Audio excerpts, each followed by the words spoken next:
Hello and welcome to Daily Politics on Trust TV. On this program, we discuss issues around politics, policy, and governance. My name is Suleiman. After much dilly-dallying and postponement, the presidential primaries of the ruling All Progressive Congress, APC, have finally begun in earnest, especially with the ongoing screening of the party's 23 presidential aspirants. The screening exercise, which commenced since yesterday and is led by a former chairman of the party, John Oyegun, reportedly grills aspirants on 10 key issues, including their dual citizenship status. Aspirants are also reportedly being asked if they would be willing to shelve their ambitions should the party decide to adopt a consensus candidate. The screening is expected to conclude today. Those screened so far include national leader of the party, Asiwaju Bola Ahmed Tinubu, former Minister of Transportation, Rotimi Amechi, former Governor of Zamfara State, Ahmed Sani Yarima, Governor David Umahi of Ebonyi State, Governor Abubakar Badaru of Jigawa State, Pastor Tunde Bakare, who was Buhari's running mate in 2011 elections, and former Senate President Ken Nnamani.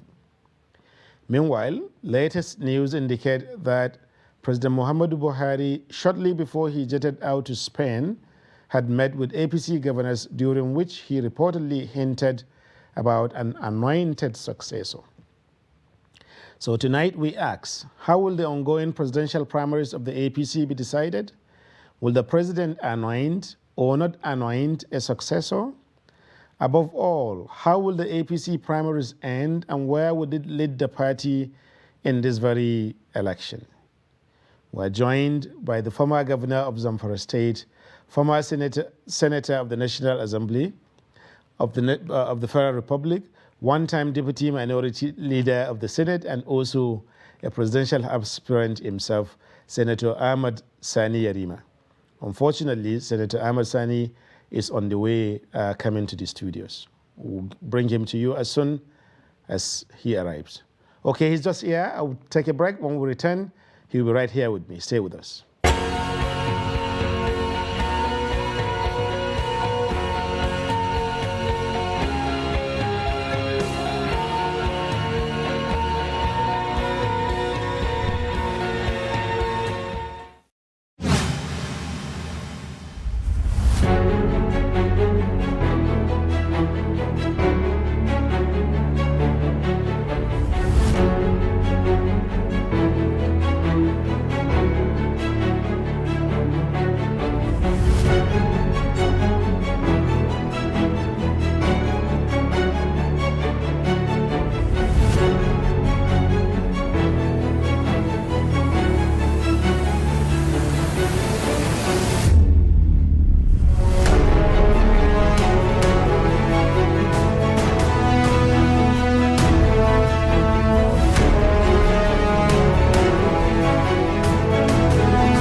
Welcome back.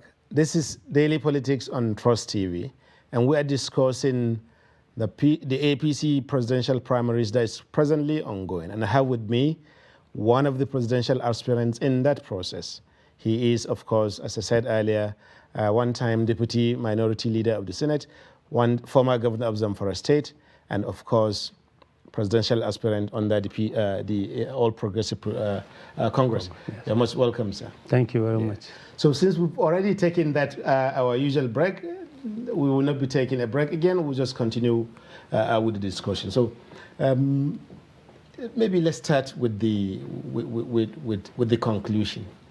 The idea that the social media in the country, even mainstream media like Premium Times, everyone is reporting that the president met with the governors, and his meetings suggest that he is probably ready to indicate that he has a choice after all. As an aspirant, how do you feel about that? Well, in politics, definitely, whether in developed countries or in developing country like Nigeria, every president or governor may wish to have somebody who will continue from where he stops, and who share same vision with him, who he believes can improve upon what is being implemented now. And therefore, I'm sure Mr. President will also have his interest on who succeeds him, just like the governors. Every governor after his term, for 8 years, will want to see somebody succeeding him. And I'm sure it's not new also to have President Buhari thinking that this is the best person for this country today. That's interesting. But what does it mean on a slate of candidates, of aspirants, that you have up to 23 people? Some have gone around the country. Some have at least said that they have visited all the 36 states in the country. They have spoken to all the state delegations and so on. And you are just 3 or 4 days away from the commencement of the primaries. What does it say? You see, democracy is rule of law. It's about, it's governed by Constitution and Electoral Act. The Electoral Act of today has provided for consensus. Then it also provided for primaries, direct or indirect. So there is nothing wrong in Mr. President saying that, look, my party, let's sit down, let's see who is our consensus candidate. It's normal. Any one of us who has indicated interest to contest knows about these 3 scenarios, and anyone can happen. So we are prepared. We must prepare our mind to whatever comes. And in the end, it's God, gives power. So as both Muslims and Christians, there is no enemies among us. Everybody there is either a Muslim or a Christian. Absolutely. We all believe that God alone gives power. And once Mr. President says, this is my candidate, you will know that that is the direction God wants us to go. That's interesting. Some Nigerians listening to the program now and listening to you speak about this will probably be thinking, maybe you are the anointed the person, or you are the aspirant that the president is going to anoint. Should they have that expectation? Mr. President has not come out to say this is my candidate. He has never told me. I never told anybody. I just heard the governor of Nasarawa State talking with the politics today in Channels Television. And he said that he has asked them to go and look at the qualities of people among all of us that are contesting, who is more acceptable to the country, and advise him. In the end, if they could not come up with a candidate, then I'm sure he's also going to intervene and say, this is my own understanding. And I'm sure we're all loyal party members. If you see somebody saying, no, I must go to contest election, it means he's contesting against the party. So I don't think anybody sensible enough can go out and say, no, I have to contest against the party. Interesting. So if someone is asked as a presidential aspirant that are you willing to step down your ambition for someone else in the event that the party decides to have a consensus candidate, how is any aspirant expected to, like yourself, who has actually gone through the process? Definitely, yes. I have told you, I am a loyal party member. Okay. Like I said earlier, power belongs to God. And once somebody said, this is because the party said, this is my consensus candidate, I believe that is God's choice and I will support him. Interesting. So, yeah. but some people have released statements in the media that, well, they also support that position, provided that the president's choice also rhymes with the choice of Nigerians, which has not been decided, because the only way to decide it is through the election, you know. Yes, yes. So, like, people are issuing threats, you know, and so on, that, okay, if he doesn't choose our man, then we're going to leave the party, or we're going to obstruct the system, or something. Do you have any feelings around that? Well, I from the discussion and interaction I had with my colleagues who are really in this game, who have offered themselves to contest for presidency, I think I have not seen anybody who will say he must be the one. Like I said, whoever comes out to contest and participate in the election knows that only one person out of the many that have indicated interest will emerge. And it's either you emerge through consensus or you emerge by direct or indirect primaries. Whatever way, you should know that that is God's choice. So I don't see any person sensible enough who will say he's going to leave the party because he's not anointed or he's not identified to represent the party. I think if anybody does that, he's fooling himself, because he will go to another party. Will it be, if you know you have alternative, why do you stay in APC in the first place? So I'm sure everybody who is in that race should be a loyal party member and accept the wish and aspiration of the party, because the party is above all of us. We're all members of the party. Thank you. So this brings us to the relationship between the ruling party and the PDP, the main opposition party. Over the past several weeks and months, if you observe, since this INEC published its election timetable, the PDP held a national convention to elect a new national working committee, and then they started selling forms for elective offices. They did their states and senatorial and other kinds of congresses, you know. And so all this process up to presidential primaries, they have been one step ahead of the ruling party, which most people would expect will actually be leading the process and driving the agenda of how things should be. Is that a strategy for the APC, or is it internal issues? You have said it all.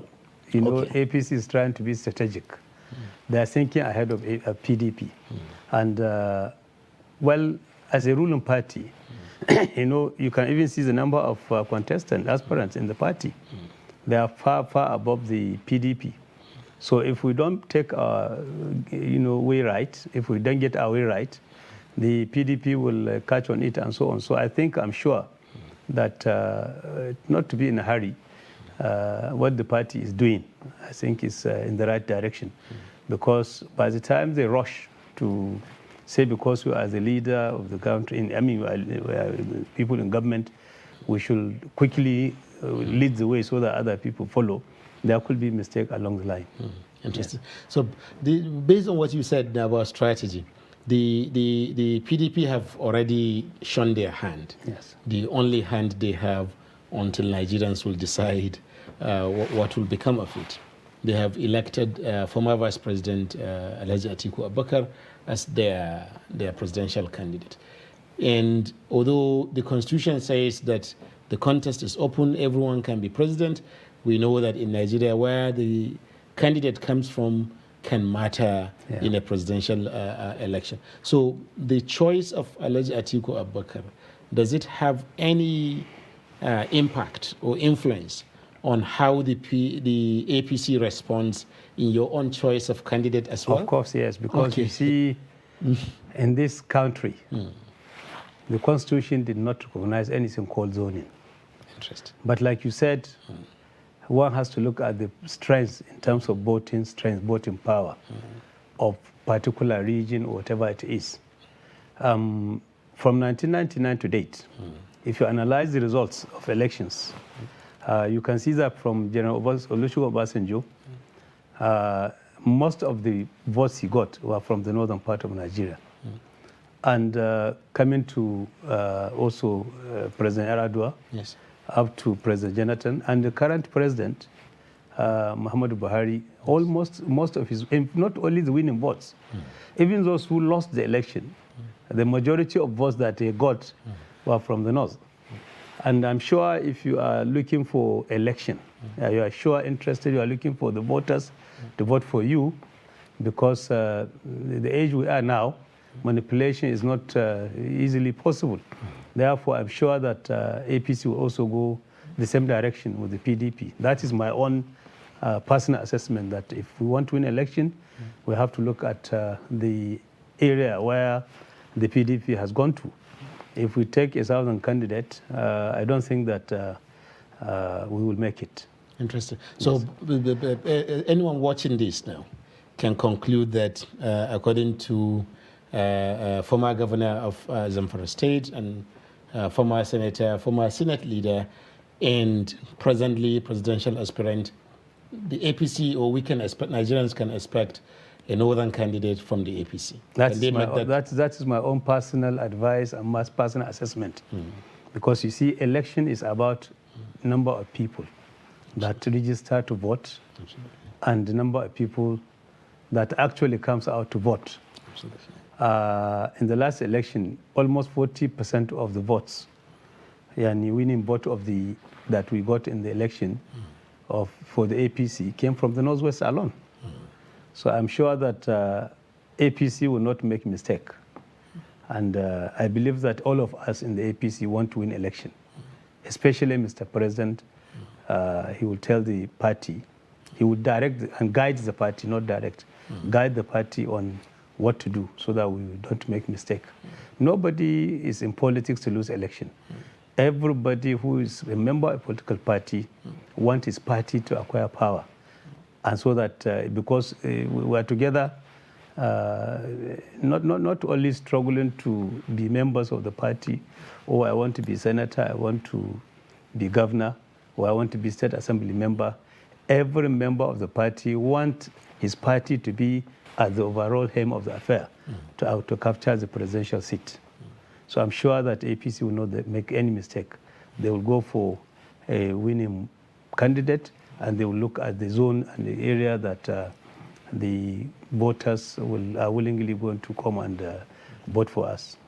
Interesting. But what will be the implications of that for the aspirants from other parts of the country? Because if you look at the 23 persons currently vying for the presidency under the APC, I think 18, or about 18, more than 2/3, of them are from 19, I think. 19. Yes. Thank you. Yeah. So at 19, 4 are from the north.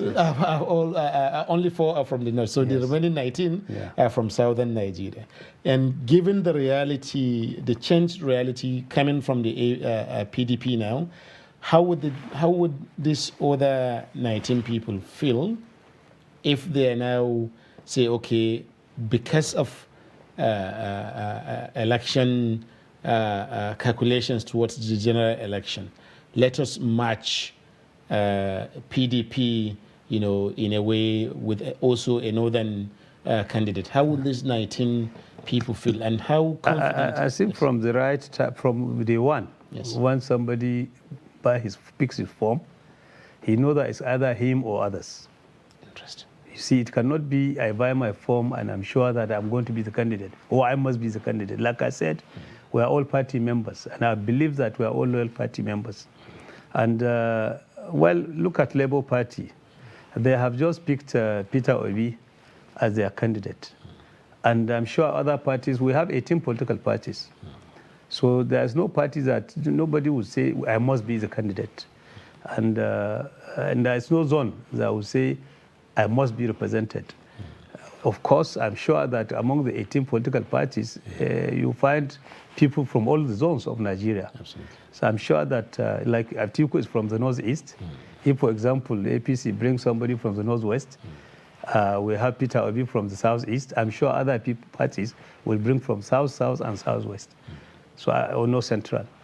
So I think I don't see any problem coming, because all the 19 aspirants from the south knows that one of us must be the candidate. Interesting. But one of them actually, or should I say one of you, has actually said in public, in the media, as a response to Alhaji Atiku Abubakar's emergence as the PDP candidate, that he is congratulating Atiku and that he is going to have a good fight, the electoral fight, of course, with him in the general election. So how would such a person feel if they now say, okay, you have to step down your ambition, you have to I think that is political statement. I can also say the same thing. Interesting. That I'm looking forward to meet him at the fall. So all of the 23 candidates can say the same thing. But I am sure that, like I said, nobody will want to go against the wish of the party. Well, the Electoral Act clearly said that if you don't agree, you don't have to withdraw. You present yourself against the party, candidate of the party. And I don't see anybody doing that because we have to put it in writing. You have to sign your consent. Interesting. That you have endorsed what the party has done. So those of us who are contesting, all of us know that this provision of Electoral Act is there. And anybody who's not willing to withdraw will have the chance to continue to contest if it's cleared, because you see the purpose of screening committee is to look at our documents, to look at our past, and see if we don't have any problem, because you may have contested and you may have become a governor, and after that you may have been prosecuted, or you must have, one problem or another that the party may not know until, when the screening committee, starts screening. So the result, first of all, the result of our screening committee will come out, and I'm sure not all the 23 of us will be cleared.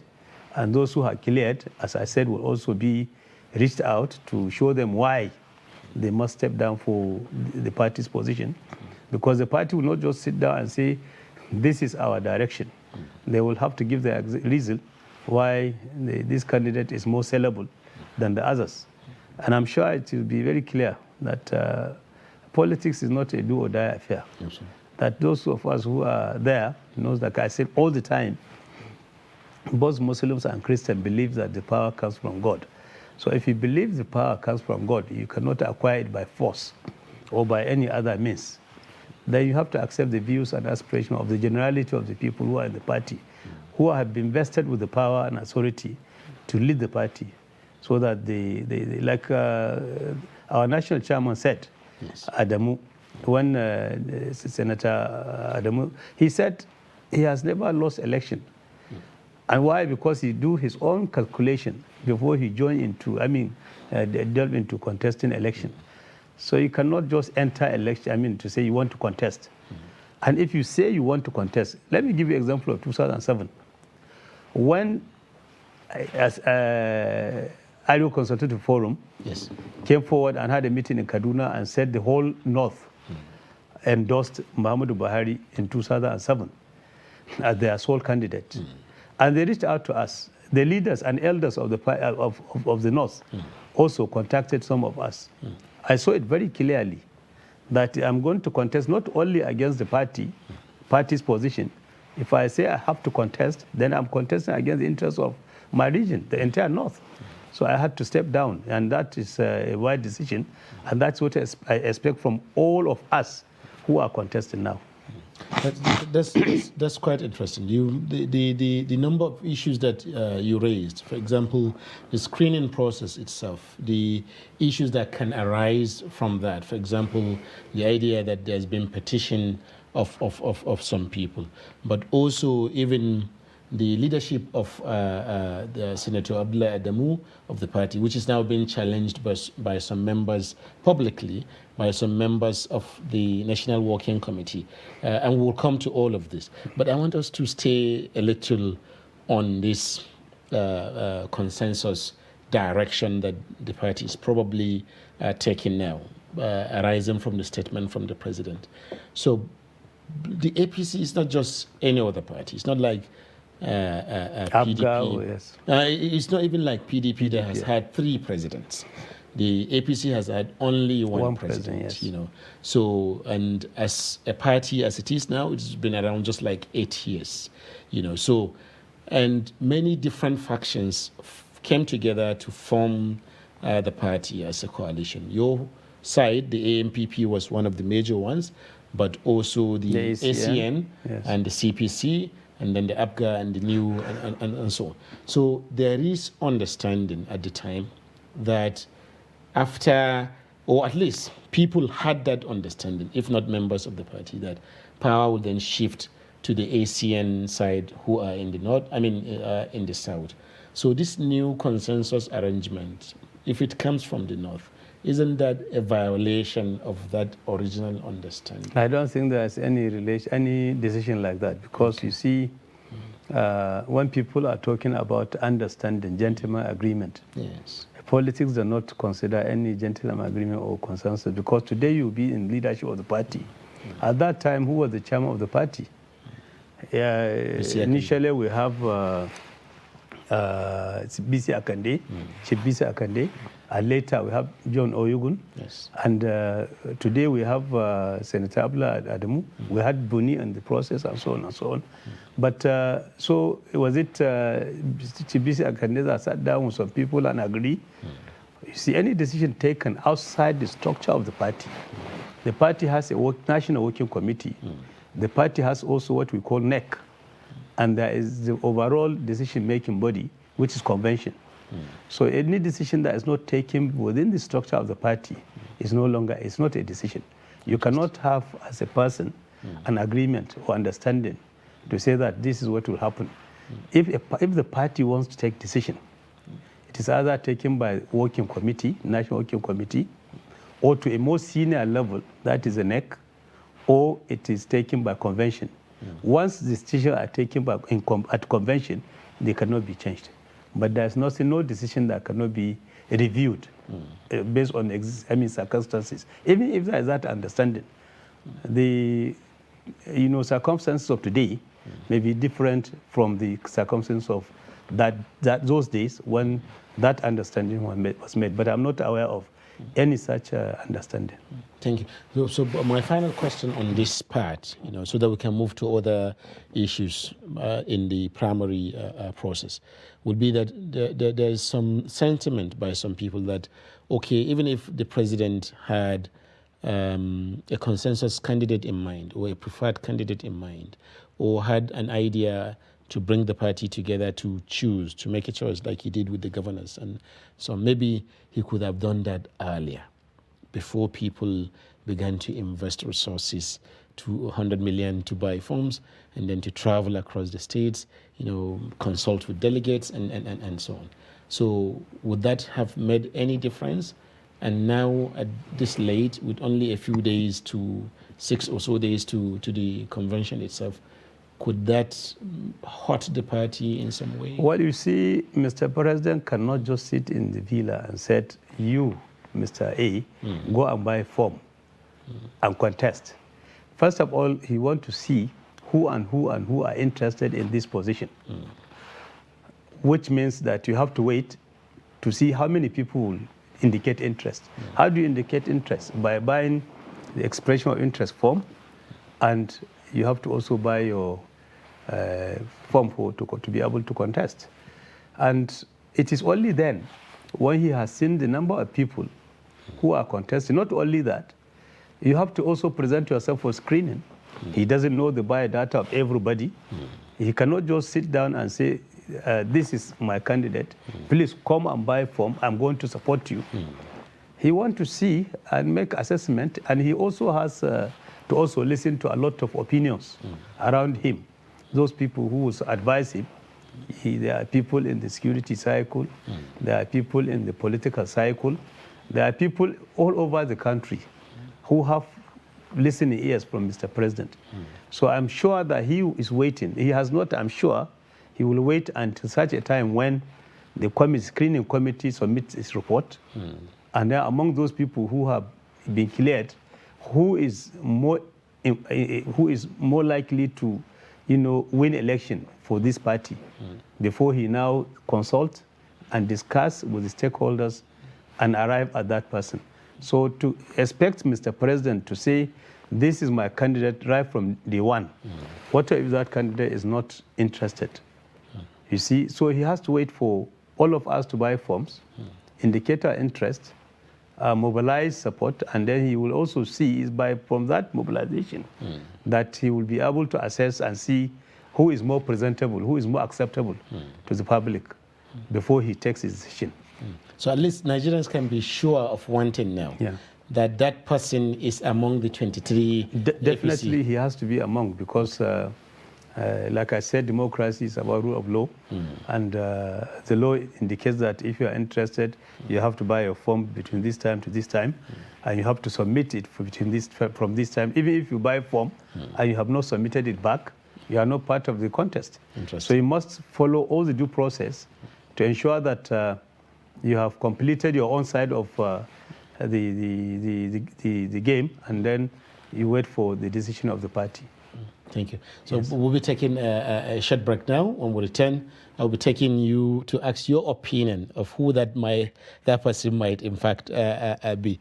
Thank you for staying with us. So far, we've been discussing with one of the major and main insiders in the ruling All Progressive Party, and we're discussing about the ongoing primary processes for the presidential nomination of the ruling party. Stay with us. When we return, we'll continue with the discussion with Senator Ahmad Yarima, former governor of Zamfara State and currently presidential aspirant under the platform of the APC.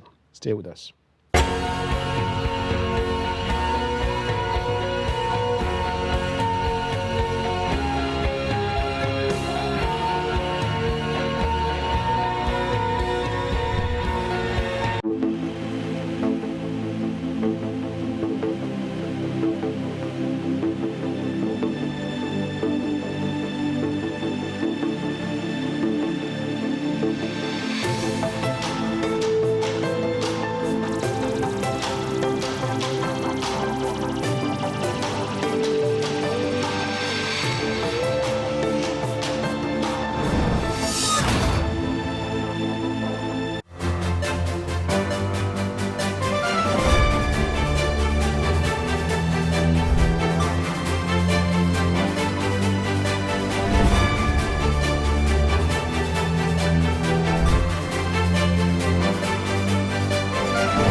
Welcome back. This is Daily Politics on Trust TV, and we're discussing the ongoing high water politics of presidential nomination in the All Progressive Congress, People's Congress. I have with me former governor of Zamfara State and himself a presidential aspirant under the APC, Senator Ahmad Sani Yarima. Thank you for being with us once again. Thank you very much, Senator. So, from your explanation earlier, the president has thrown the ball this time to the party, the national chairman, together with the governors in a discussion, to look for a suitable candidate. How have the governors embraced this challenge, and what are they doing about it, between them? Because you have 22 governors, some from the south, some from the north. Well, I think they started their meeting in the afternoon after a meeting with the president. And I'm sure that by tomorrow, maybe later in this night, we'll be able to know the outcome. So far, I'm not sure they have concluded their meeting. They have reached an agreement. Of course, even the governors. What's the objective of their meeting now? Their meeting is to see among the 23 of us who is likely a better chance of winning election for the party. Like I told you, every political party's objective is to win an election at the national level. And there's only one person that can be presented. Absolutely. So that is why discussions, consultations, meetings are going on to ensure that the party will not make mistake. Because they have to also listen to the people of the governors, the leaders of the party at state level, and they will listen to the yearning and aspiration of their people along regional and ethnic and religious line. So I'm sure they will come up with an idea that they will advise the president on what the best choice of for the party. That's interesting. So this process, yesterday we heard that some of the presidential aspirants in the party were being petitioned, or the committee was being petitioned that they had, and so on.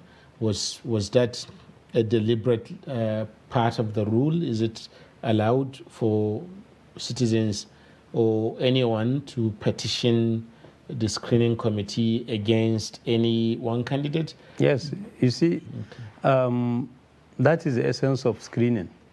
When the party said they are going to screen its candidate, any Nigerian who has anything to suggest or to present to the committee against any of the aspirants, or any member of the party who has something to say, is free to say so, and they will consider it. Whether he's a lawyer or not, once he's a party member, or even outside the party, once you have credible information, I think it should be considered by the committee. Interesting. So is there any possibility that a candidate will be screened out based on such petitions? Of course, even the PDP disqualified a lot of candidates. And I'm sure APC too will not screen all of us and say we're all saints. I'm sure there must be some people that may not qualify to contest. For example, you have to be a party member, you must be paying your dues as at when due. And if you are not paying that due, you are not a party member. You can be just a nominal member. But there are so many other criteria. You must be paying your tax as at when due. And if you don't have a good tax clearance that up to date, you must also not be in prison before. Once you are a former convict, they will disqualify you. So many other criteria that are set by the Constitution. It is not the parties that set up those criteria. They are already in our national Constitution. Interesting. So, but I keep going back to the choice because that's what most people want to know. So I'm wondering how the governors are going to make this decision, considering that sometime last year, and I think even also earlier in this year, the governors of southern states, including the APC governors from the south, reached a resolution that the next president has to come from southern Nigeria. And then the Northern Governors Forum also replied that that one is not in the Constitution. So I'm wondering whether that moment, that idea, is going to affect the APC governors' discussion now together. Of course, I think every governor will want to take the interests of his region or state at heart in any discussion. But I'm sure by the end of the day, they will look at the overall national interest and party interest. Of course, I saw a group of governors from Southeast one time saying that the presidential candidate for all the parties should come up from the Southeast. Well, I always say that some people are either politically ignorant or they are politically mischievous. Because politics in the election is not, it's about election, it's not appointment. If it's appointment or distribution of power, that could be possible. That, okay, let's leave this on this today. There's a committee set up to allocate power. They will allocate power to Northwest tomorrow and to the Northeast, or to Southeast, or to South-South, or Southwest. But it's about election. You have to present a credible candidate who will come up with his proposals and his own view of Nigeria's problems and his own solutions as far as he's concerned. Then sell this idea to the generality of the people, and then they vote for him. So this problem will continue.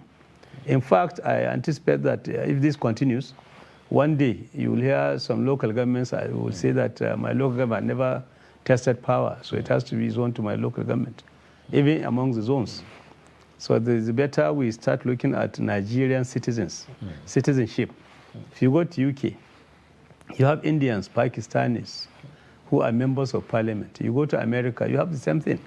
You have there are Muslims, some Christians, because they are looking at citizenship. I am citizens of United Kingdom. I'm citizen of America. They also have their own problems, like this white supremacy in America and the black and so on. But at least once it comes to election, they never say that this is a black or this is a white. Obama was president of the United States of America, and there was a time George Bush Sr.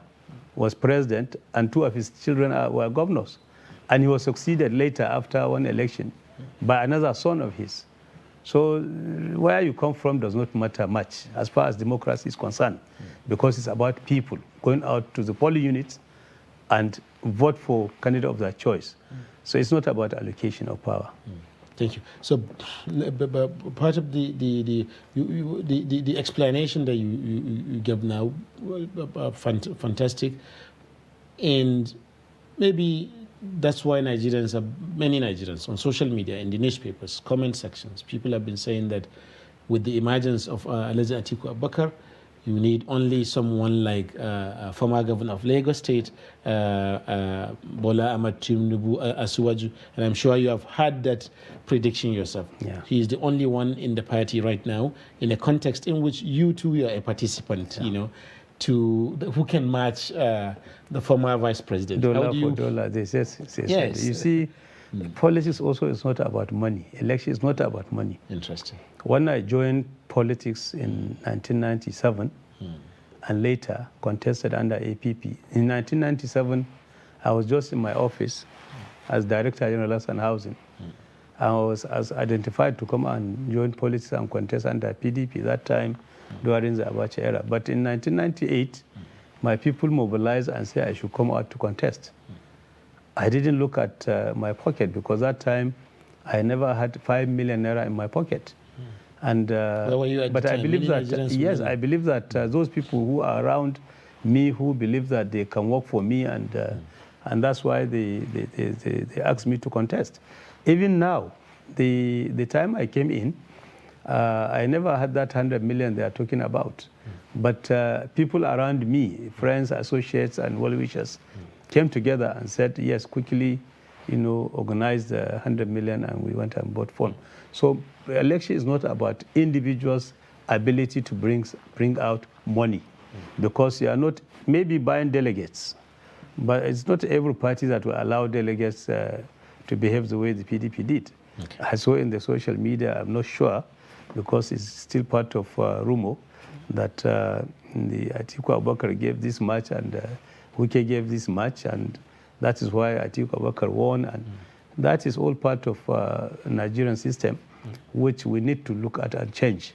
And that is why we have APC. Mr. President, when he came in, he said he has 3-point agenda. 1, insecurity. 2, to fight corruption. This is the kind of thing he wants to change, so that Nigerians will be God-fearing. And he said the third one was that is going to address the issue of problem of economy. And for the insecurity, everybody knows at that time, Boko Haram have gone beyond Borno and Yobe. They already started coming to Abuja to bomb UN building, and they also did some bombings in Kano. And at that time too, when you go to places of worship, either mosque or church, you have to be screened with equipment to ensure that you don't carry any dangerous weapon or bomb or whatever it is. But today, all that is history. The president has achieved his pledge to make sure that he rid the country of the menace of Boko Haram. And today, the Boko Haram is history. They are still, in pockets in the bush, but they don't control any part of this country today. So I'm sure that Nigerians are more wiser, and the war against corruption is a continuous process. It is not going to end with Mr. President. Anybody who succeeds him must come and with a new strategy and to ensure that Nigerians, change their attitude and stop the issue of money politics. And, because the masses, if you give them money and they vote for you, then you have every reason to go and when say it's like investment. When people say, thank you, when people say Tinubu is the only match for Atiku in the APC. Yes, money is part of it, but maybe it's not money all that they are saying. Maybe they're also saying in terms of name recognition, in terms of reach across different parts of the country, and so on, that other aspirants, in the presidential race in the APC do not match him, so he's the only one who has this network of people across the country that can match what the PDP are already offering Nigerians. You see, election is, I always try to say, it's not about individual. The political party is represented up to the polling units. Interesting. That's why you have structure at the polling unit, you have structure at the ward level, and you have structure at local government level, and you have structure at the state level. And you cannot assess somebody by his publicity in terms of outreach in the social media or in print and electronic media and say this is somebody who can be elected. You have to present him to the polling, to the people at the polling station, and you see whether he is really, he has that quality you think of, or he himself present himself to have. So I'm sure that the electorate will determine who is electable and who is not. And the party itself, that's why I said we have structure of the party right from polling unit to national level. Consultations are going on, and the inputs of all these people will have to be considered before a candidate emerges. So I don't think Tinubu will be all the 19 candidates, 23 candidates, have their own personal qualities. Let me give you an example of Pastor Bakari. Okay. Bakari has representation, is well known in all churches of this country, and you see him presenting lectures and discussions and all over the time. And you have people like Amechi. Amechi, as a former minister, also governor of Rivers State.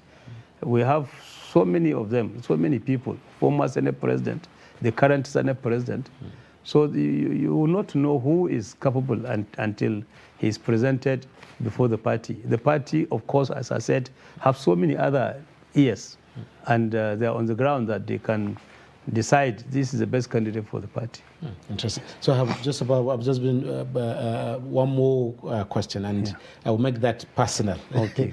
Yeah. So as an aspirant in the race yourself, what chances or hope that you have that you will be that candidate? Well, I presented myself at state level. I was elected as a governor. I also presented myself for the Senate. I was in the Senate 12 years. And in 2007, I also presented myself when I was in the APP. Like I said earlier, people prevailed on me to step down for Buhari.